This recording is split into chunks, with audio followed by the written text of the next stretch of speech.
All right, so it's great to see everybody, even the ones we're spying on. Just kidding about that.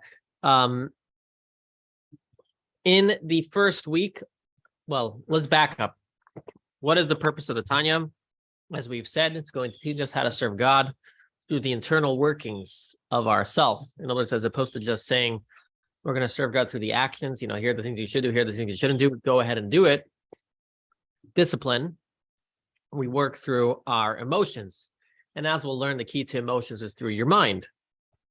But in order to really get there, in order to get to this stage, we have to first discuss what goes on inside of us, and then we'll get to the practicals. But as I've said always, throughout the journey, we will have practical elements. Let me spotlight. Okay, hello, good to see you. Good to see you. So throughout the journey, we are going to have to learn what goes on inside of us. And nothing is more important than where we're going to start today. So in week number 1, we discussed that we have 2 souls. And in chapter number 1, not week number 1, because it's been a couple of weeks. Chapter number 1, right? In chapter number 1. Yep, in chapter number 1.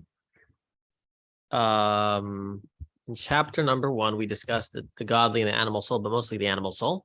Chapter number 2, we discussed the godly soul. We discussed how we all have it, where it comes from, why there are differences between people. And finally, today we're going to discuss what a soul has. So in other words, a soul has, as we will discuss, what is a soul made up of? Okay, so obviously it's a godly soul. Okay, now what? How does it operate? So it's going to have a whole slew of powers, as we're going to call it, the 10 powers of the soul. And that's what we're going to be delving into today. If you want, you can grab a chair from right over there. We've got the outdoor version today of today's class. Okay. So we're going to start with this. I'm sure many of you, sorry for all, there was a big party here 2 days ago, so it's still getting put together. My kids are sick, so that's why we're outside. That's why they're all home. And they're not feeling well. And they're not feeling well, yeah. You have to join the class. Yeah. You can hear that. You can hear them from here, right? Yeah. So I'm sure this has happened to you. A child is born and everybody looks at the baby right away and they're like, oh, who does he look like? Right. And are people having trouble staying on the Zoom? Because, okay. No? Okay. It's the second one that's dropped off. Okay. Let me see.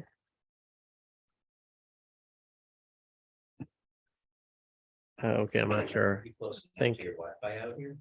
Yeah, I am. I'm hoping it wouldn't be you. It would if they're on their phone and they get a phone call, they get dropped. Yeah. Okay. Yeah, that can happen. Okay, anyways.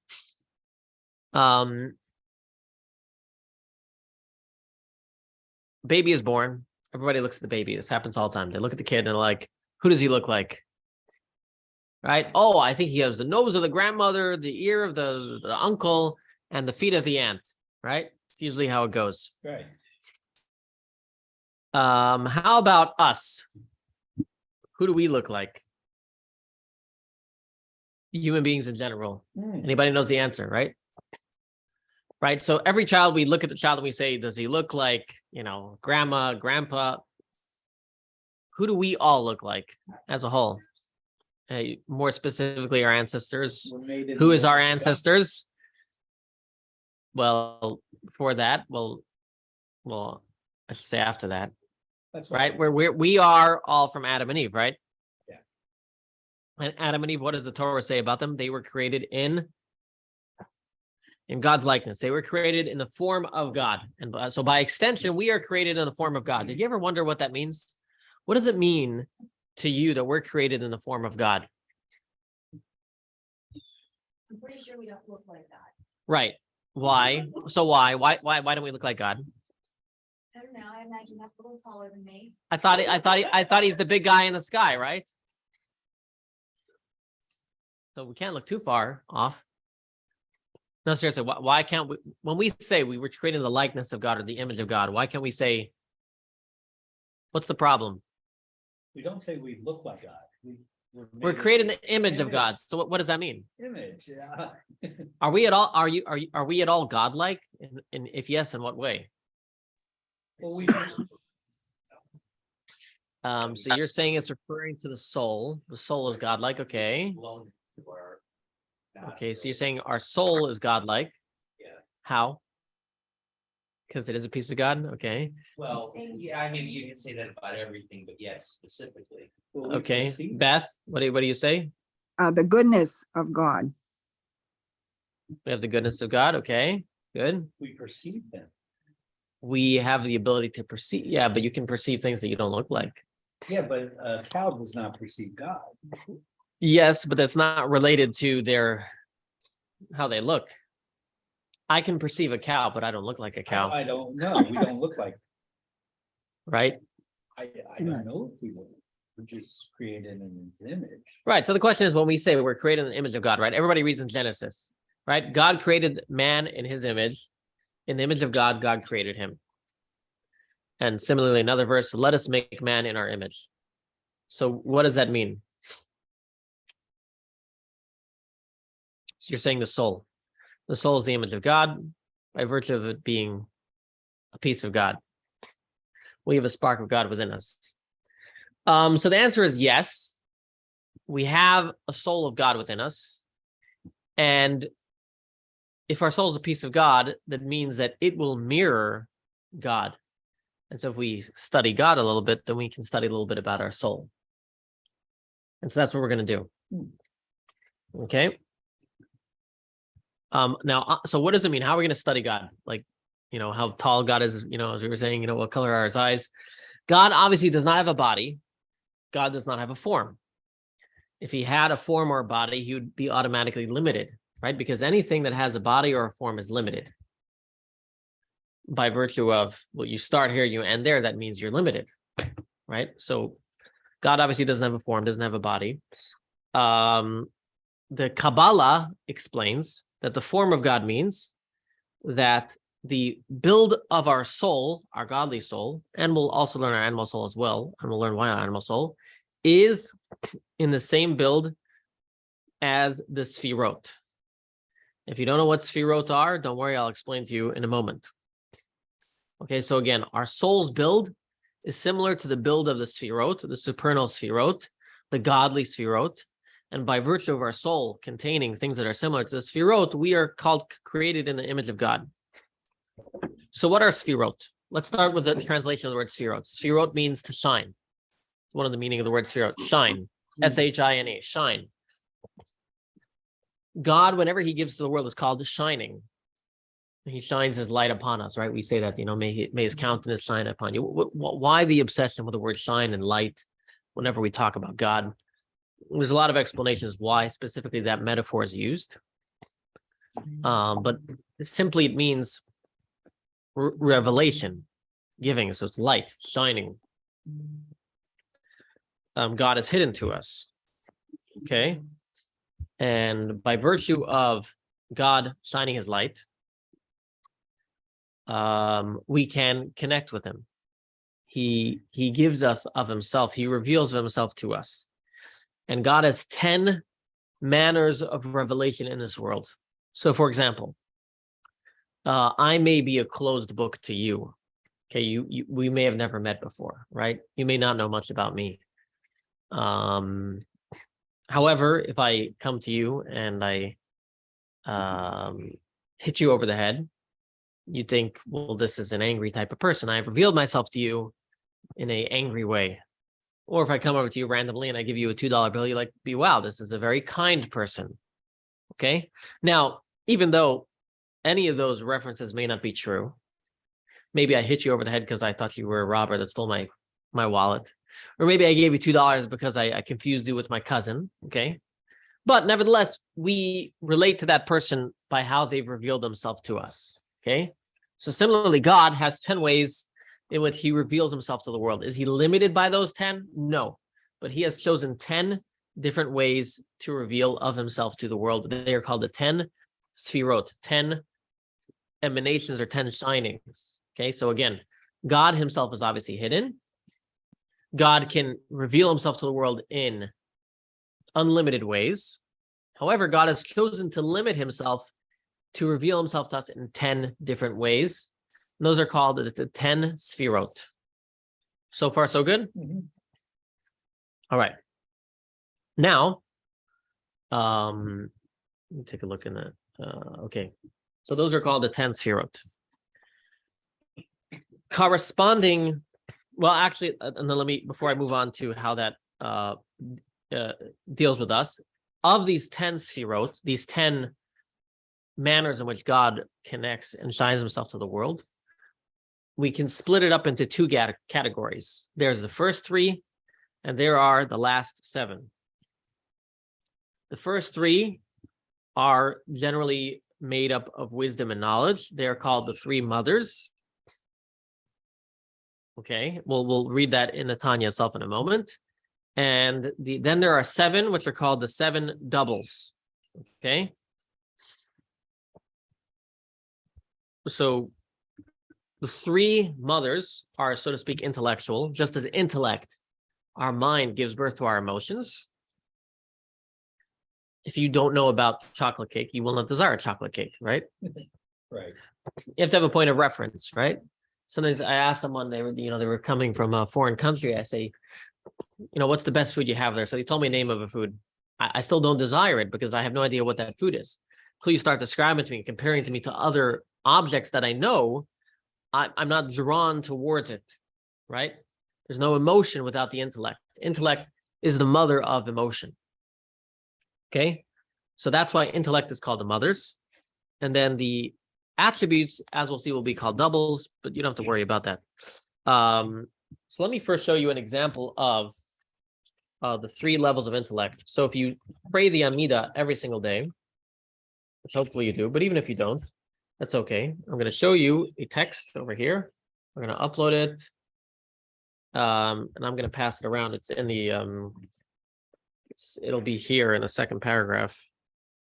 Well, it's in the fourth blessing of the Amida, not first paragraph, second paragraph, where it says, "You graciously bestow knowledge upon man and teach mortals understanding."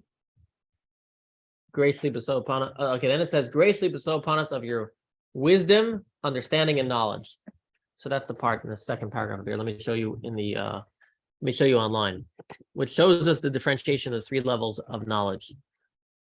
So let's share it here on Zoom. Show you from the prayer book that we say 3 times a day. This is in the prayers that we say every day. Let me rotate. Rotate left. Okay.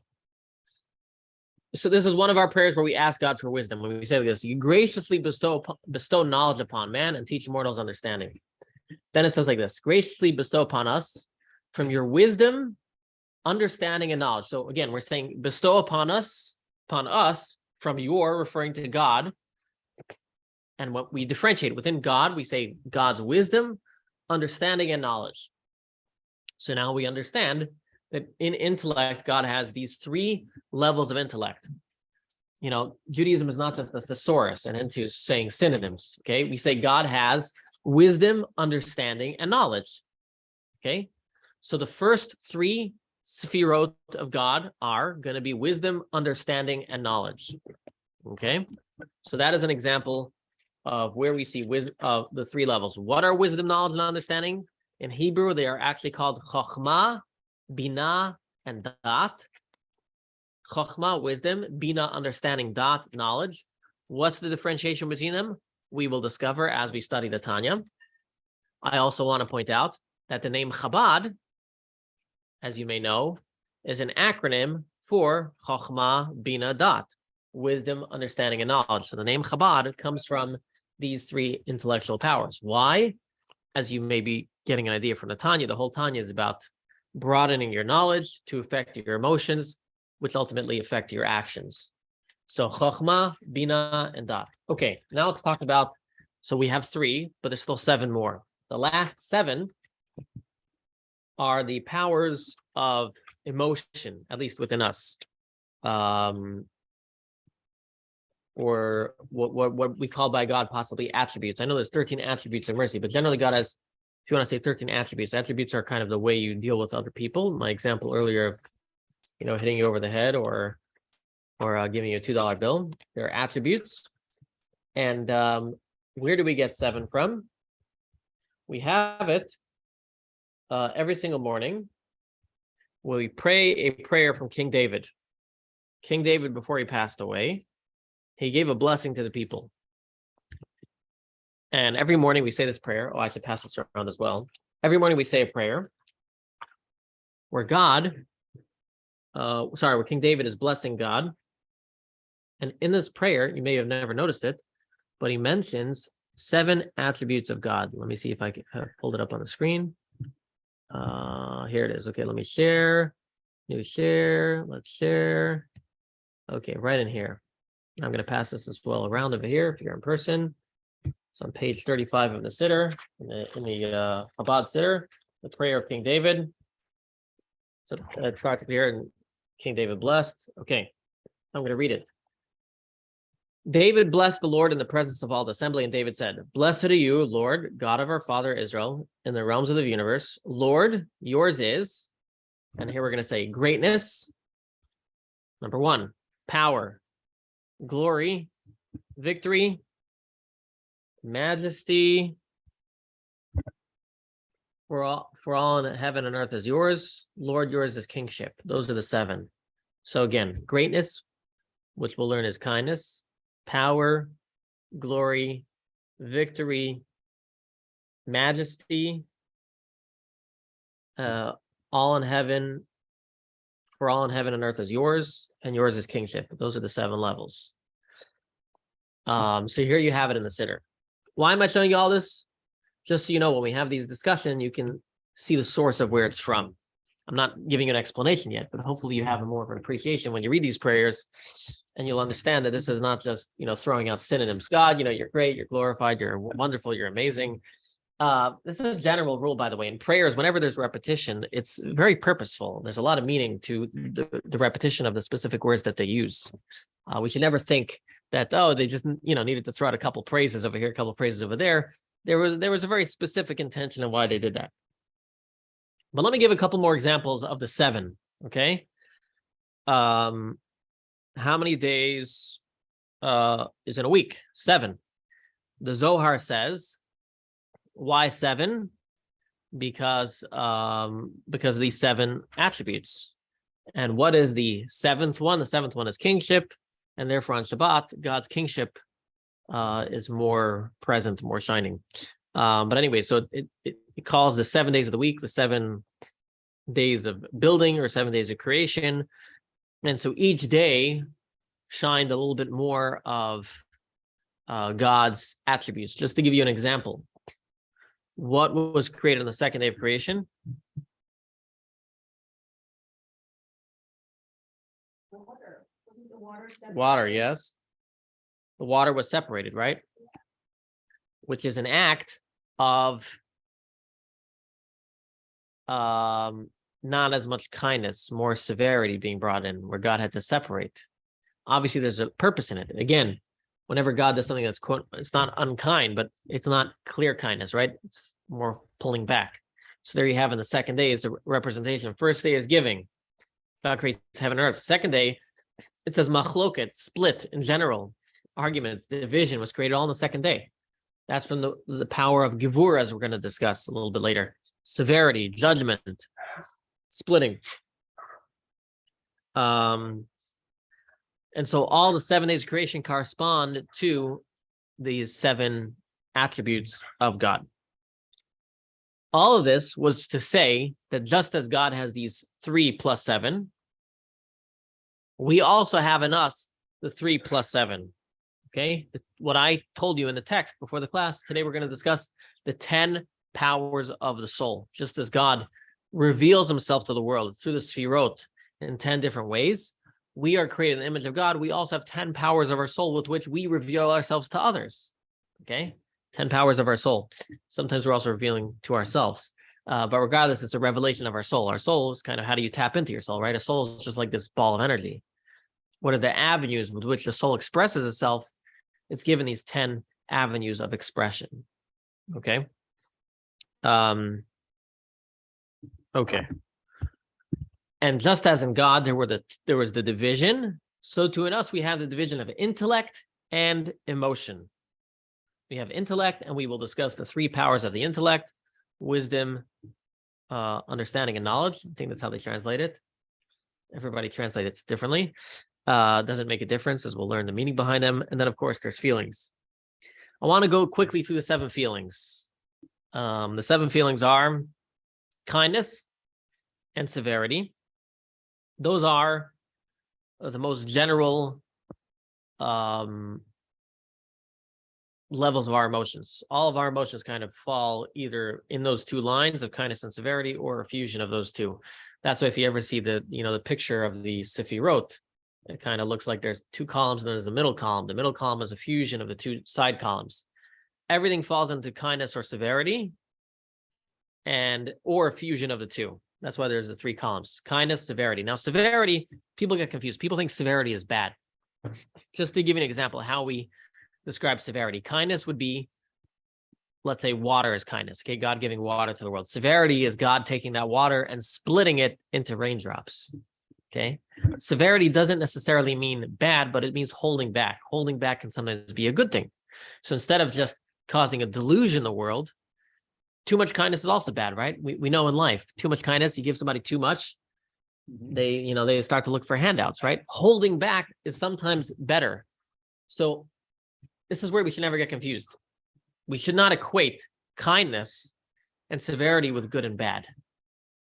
They can both be good and they can both be bad. Yes. Love and fear. Love and fear. Yes. So love and fear are the emotion of kindness and severity. It's one and the same. Okay. Someone wrote here, good. Discipline. Discipline is another good word for severity. Yes, but you can also split it into love and fear as well. But love and fear is a form of kindness and severity, as we'll build it out throughout the Tanya. The Tanya obviously spends time on the emotions. By the way, going into intellect, as we'll discuss, this is the kind of the 2 basic powers of intellect. There's wisdom, meaning the flash of knowledge. That's like kindness. You've gotten this idea, but I have to spend the time and sifting through it and splitting it, discipline, and breaking apart. Making quote unquote the raindrops. Taking that flash of knowledge and actually spending the time making it fit to pieces. You know what? You ever have a good idea, and it's a lot easier just to sit with that great, awesome idea than to actually, put it in the practical. That's annoying, take that this great idea, and then you got to fit in the practical and see how it actually works. It's there's more, it feels less exciting, that's because it's kind of severity in a sense. You got to hold back and say, well, this part of the idea goes over here. That part of the idea goes over here. This will work over here. That will work over there.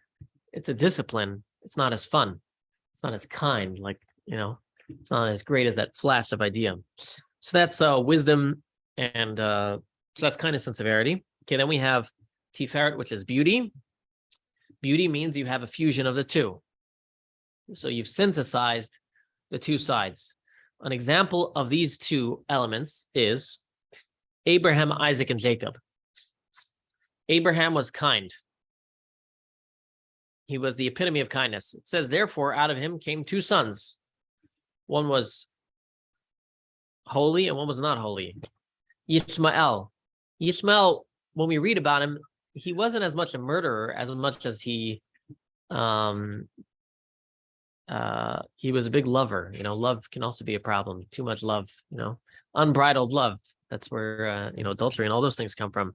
So unbridled love, So Ishmael had a lot of love. Just, not channeled necessarily in the good. So the point is that Abraham gave his son and gave his son and gave his son, possibly lacking in discipline. Isaac, on the other hand, was a guy who held back. When you read about Isaac, you think about a serious person. Well, he had 2 sons. One was a very, Jacob, and one was Esau. It says that Jacob himself represents the fusion of the 2, of Abraham and Isaac. He was Tiferet's beauty, where he could synthesize kindness and seriousness. And that's why all of his children were considered good. All of his children were righteous, because he balanced the 2 together. And so in our lives, that's really what we're going for generally is the best is to have the fusion of the two. And it's that as tiferes, beauty, when you can have both together. All right, then we have something called netzach. Netzach means victory. That means that there's an emotion we need to be victorious. When there's something we want, we need to have an emotion of, I can do this. I want to be the best. I want to accomplish. I want to get it done. So again, all these emotions are emotions that help you accomplish what needs to get done. Obviously, victory, that was victory. Then there is hod. Hod is, we had a class once on a hodah. It was a lot of fun.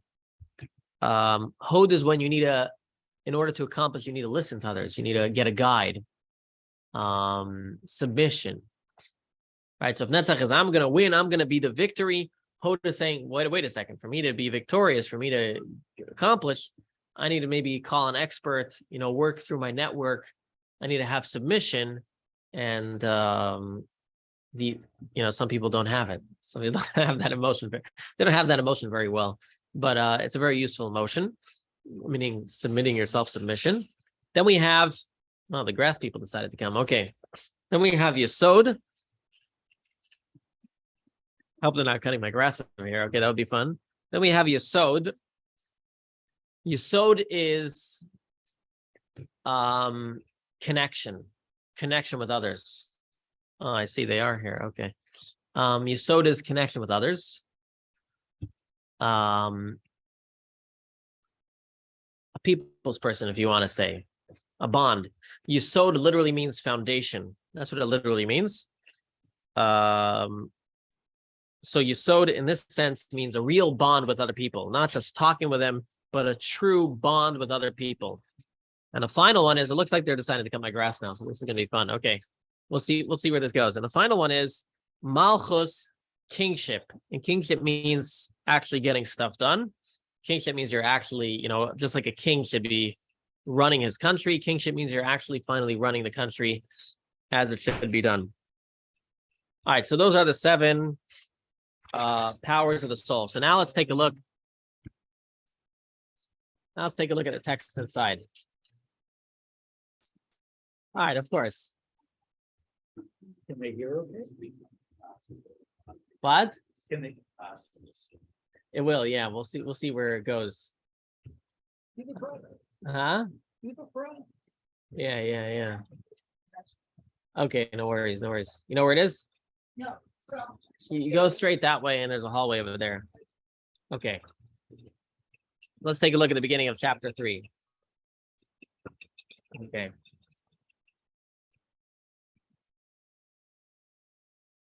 Maybe he's going to go across the street first. Okay.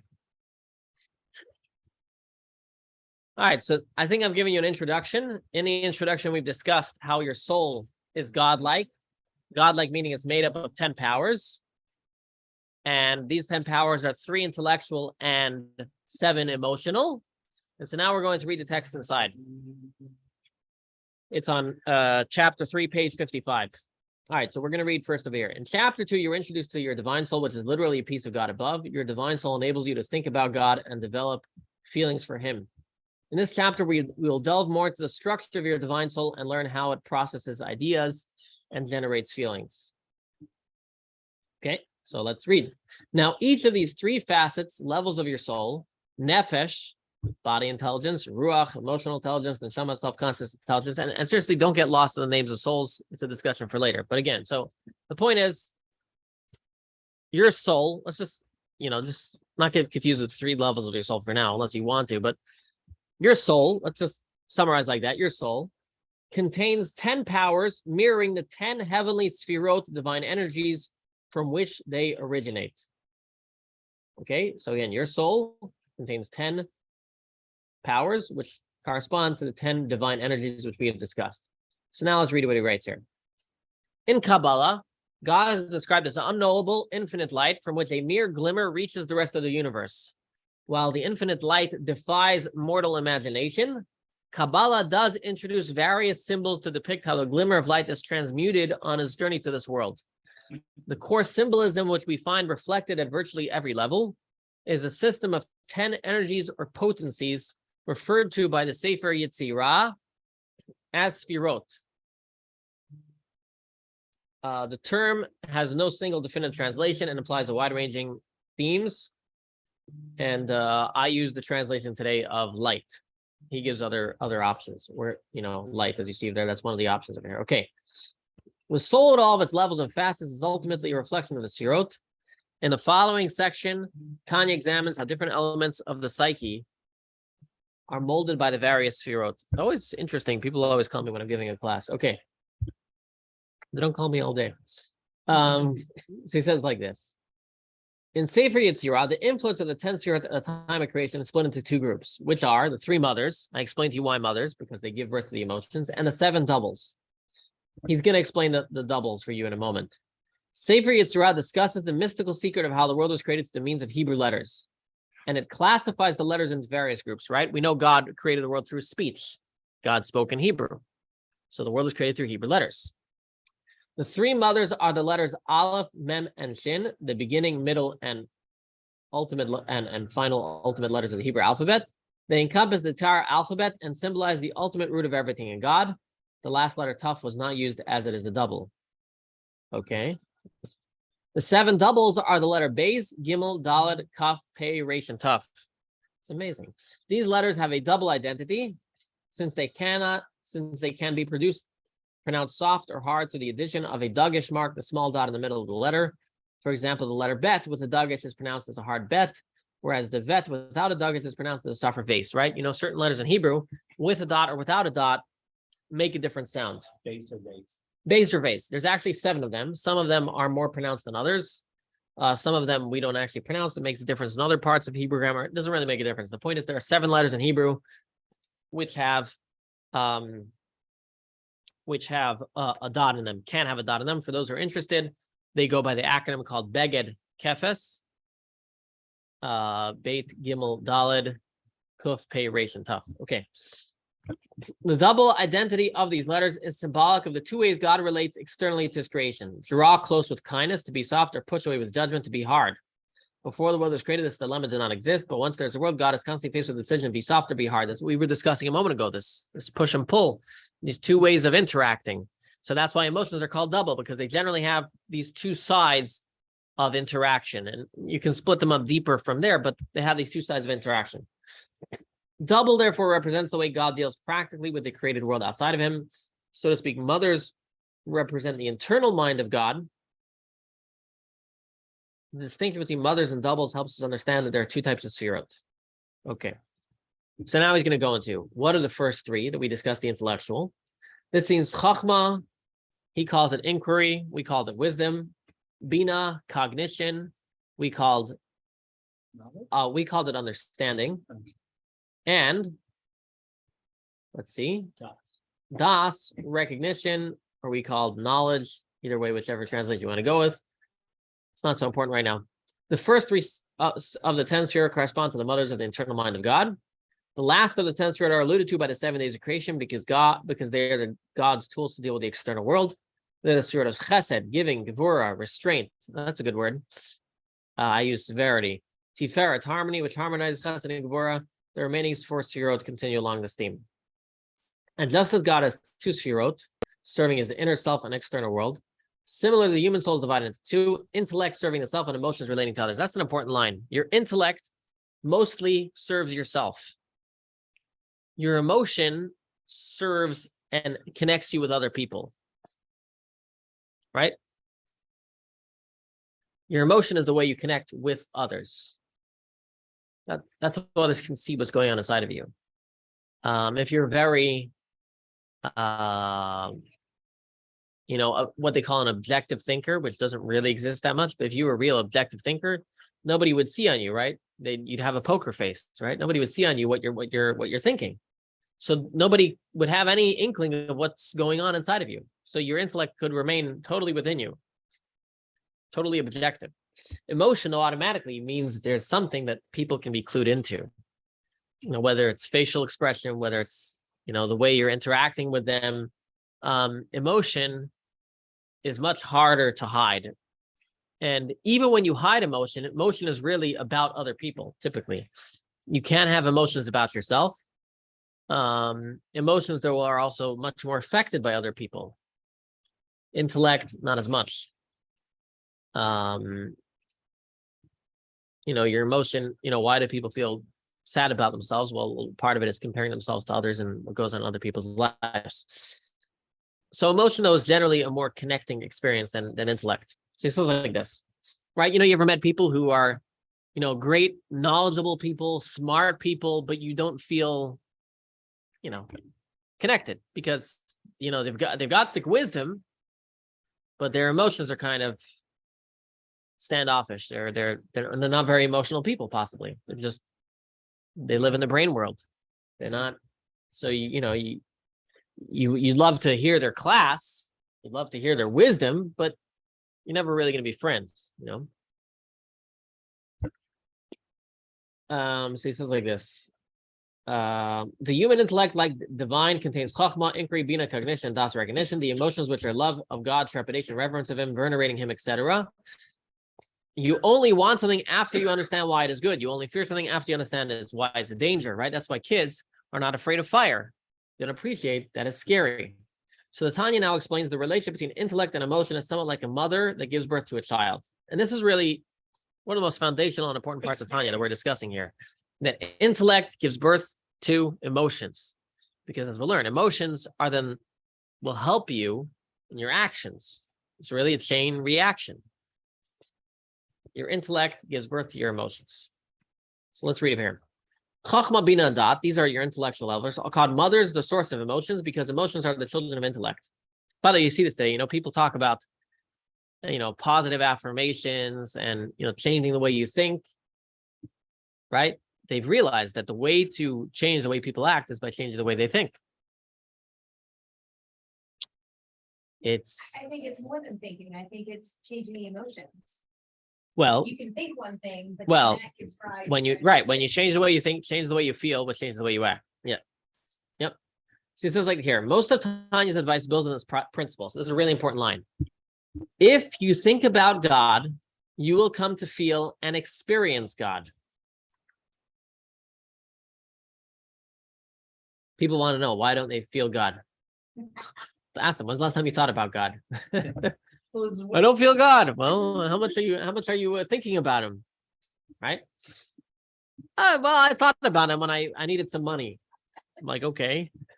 You're not thinking about God. You think about yourself and how God can give it to you. Right? It's like kids when they call up their parents for some money for college. They're not thinking about their parents. Think about the money and the ATM machine, which is known as their parents. Right? They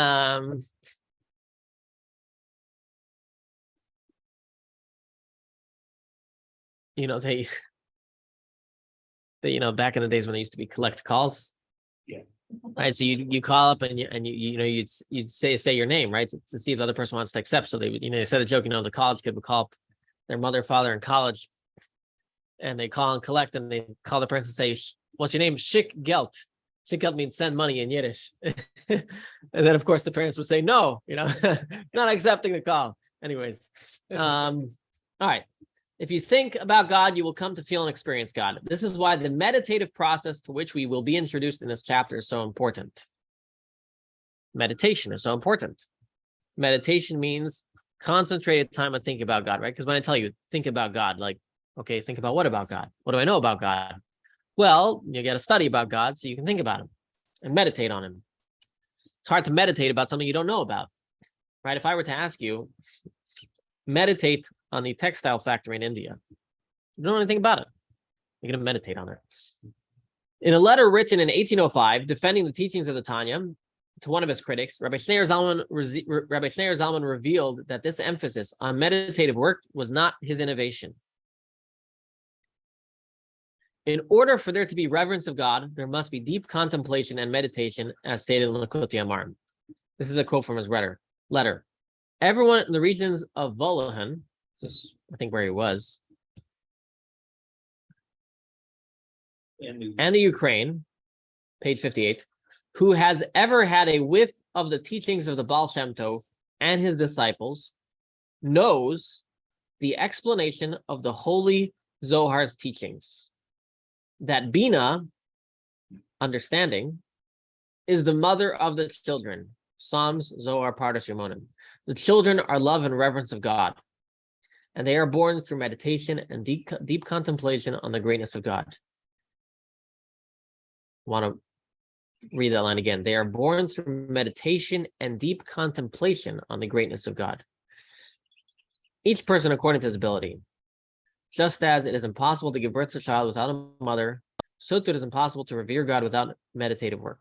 So when people are complaining, they want to love God, they want to fear God more, they want to have more feelings towards God, you need to have moments of thought. Without the thought,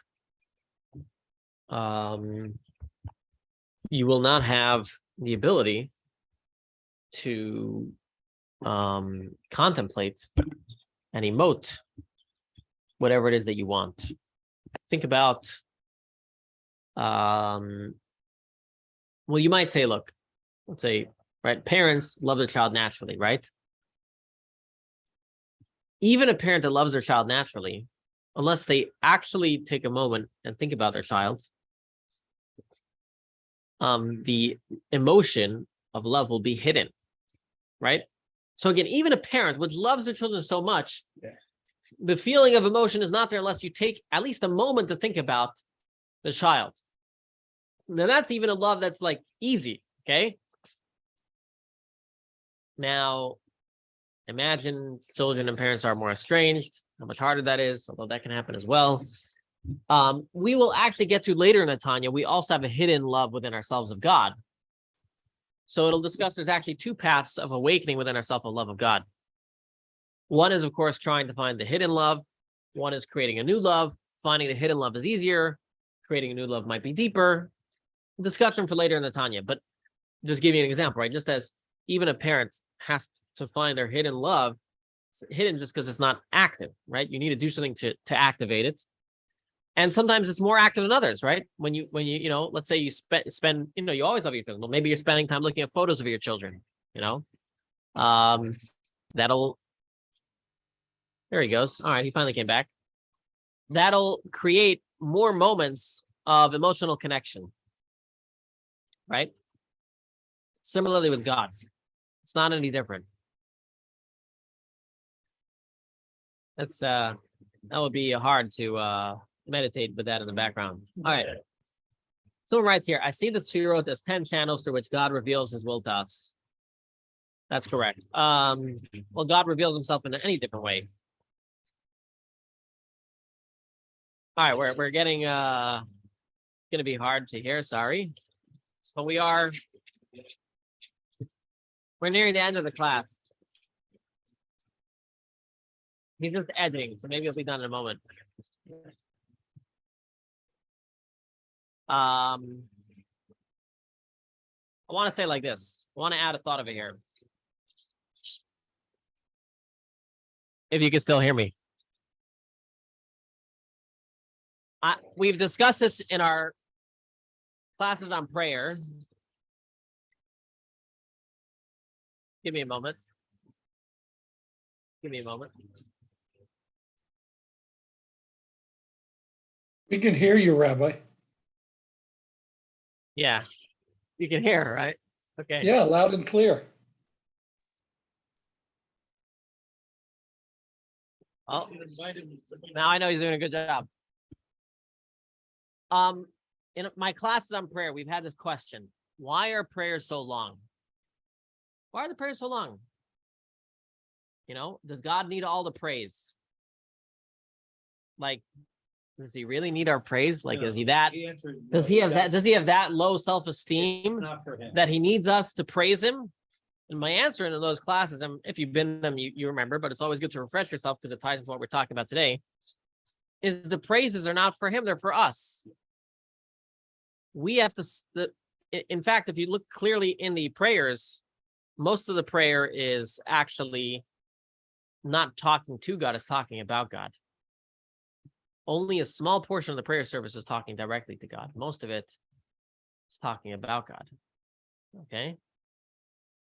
For example, the prayer we were reading earlier, and King David blessed God and said, Lord, you are great, you are mighty, you are awesome. That's not me talking to God. I'm reading what King David's praises is saying about God. Right? So most of the prayers are there to get us to feel that emotional closeness to God. And that's why it's so long, because for us, it's not natural. We don't see God. It's hard to feel those feelings towards God. And so the sages created this very long prayer service. And I mentioned this multiple times as well, but I'll repeat it again. And that's why it says prayer services actually in the early days were shorter. And over the years, it's gotten longer and longer. And I don't mean how long we're praying. I mean the actual prayers that are in the prayer book. Because as generations have gone on, we need more time to awaken within ourselves the love towards God. We need more time to meditate to connect to God. The previous generations were more spiritually connected. They could have a shorter prayer service and accomplish more because their connection to God, they could get to it that much quicker. Today, we're bombarded with all different things that prevent us and stop us and make it much more difficult to connect to God. And therefore, we need these longer prayers more than ever. And so next time when you look at that prayer book, you're like, oh my gosh, it's so long. Let me rip it off, Well, that's not the point. The point of longer prayers is to spend a little bit longer time thinking about God and to awaken your emotions towards God, and that should carry you throughout the day. So I think we're at a good stopping point anyways. He's moving quick. Yeah. But this is really where I wanted to end off at this point, because next week we're going to delve deeply into that next part, which is really explaining the workings of the intellect. I've only given you the idea, right? I told you there's intellect leads to emotion. Next week, we're going to actually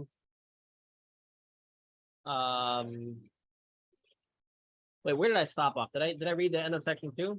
Yeah, we stopped off, right? We went to section 2. Yeah, so next week, we're going to start from section 2 and really describe how wisdom leads to understanding, which leads to knowledge. We're not going to discuss, but we're going to discuss next week. We're going to start off discussing wisdom and knowledge, how they work, and that will help us get to the next part, which will be about what does meditation about God actually look like. Okay, words are nice. We're going to have to, the kindness, right? Kindness is easy to throw out, right? Saying big words is easy to throw out. Just meditate about God is easy, right? Next, we're going to have to delve deeply and see how everything fits and how everything works. And so that's going to be for next week. But thank you all for coming this week.